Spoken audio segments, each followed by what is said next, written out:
Australia's environmental future, a new watchdog on the horizon.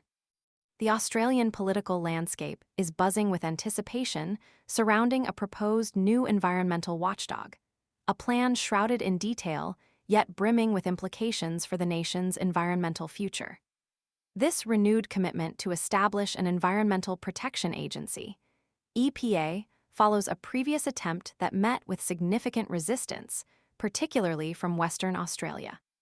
The Labour Party's recent reaffirmation of their intention to create this agency, should they win the upcoming May 3rd election, marks a significant shift in environmental policy. This pledge, a key element of their election platform, aims to appease MPs concerned about legislation protecting Tasmania's salmon industry, highlighting the intricate interplay between economic interests and environmental protection.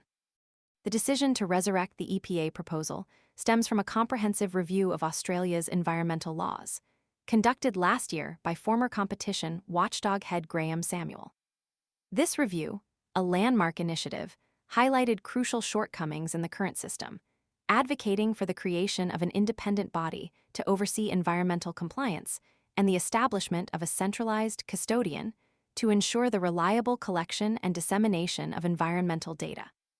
The lack of such a unified, dependable source of information has long hampered effective environmental management and policy-making in Australia.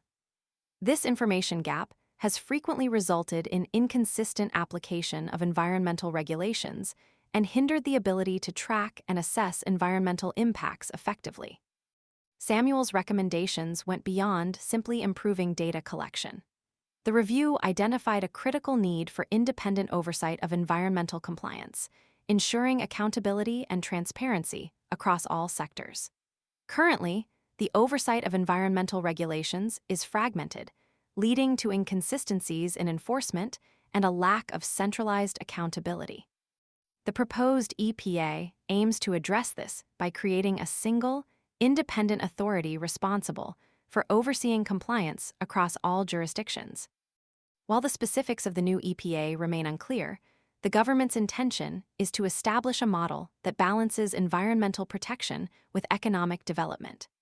Some industry groups have expressed conditional support for a federal EPA, emphasizing the importance of focusing its mandate primarily on compliance and enforcement of existing environmental laws, rather than granting it a broad mandate involving project approval or decision-making powers. This cautious approach underscores the delicate balance required to ensure both environmental stewardship and economic stability. The concern centers around the potential for an overly powerful EPA to stifle economic activity through overly burdensome regulations. The proposal's unveiling comes amidst heightened political tension, further complicating its trajectory.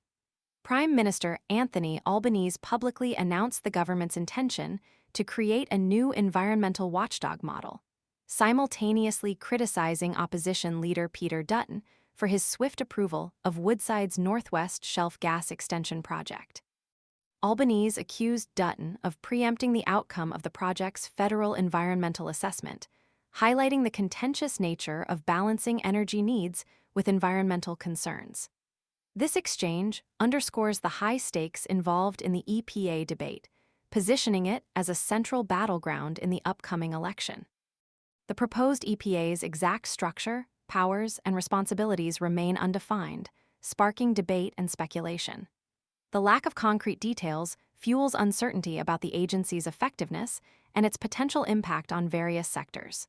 Crucially, the details of its relationship with state-level environmental agencies need further clarification. Questions remain about the agency's budget, staffing, and its ability to enforce its decisions effectively. These unanswered questions underscore the need for transparency and public consultation in the EPA's design and implementation. The upcoming weeks and months will be critical in determining the specifics of the plan and the extent to which it addresses the concerns of environmental advocates, industry groups, and the broader Australian public. The future of environmental protection in Australia hinges on the details of this plan and the extent to which it can navigate the complex interplay of economic growth and environmental sustainability. The nation awaits the unveiling of the complete blueprint for this vital new agency, a blueprint that will shape Australia's environmental future for decades to come.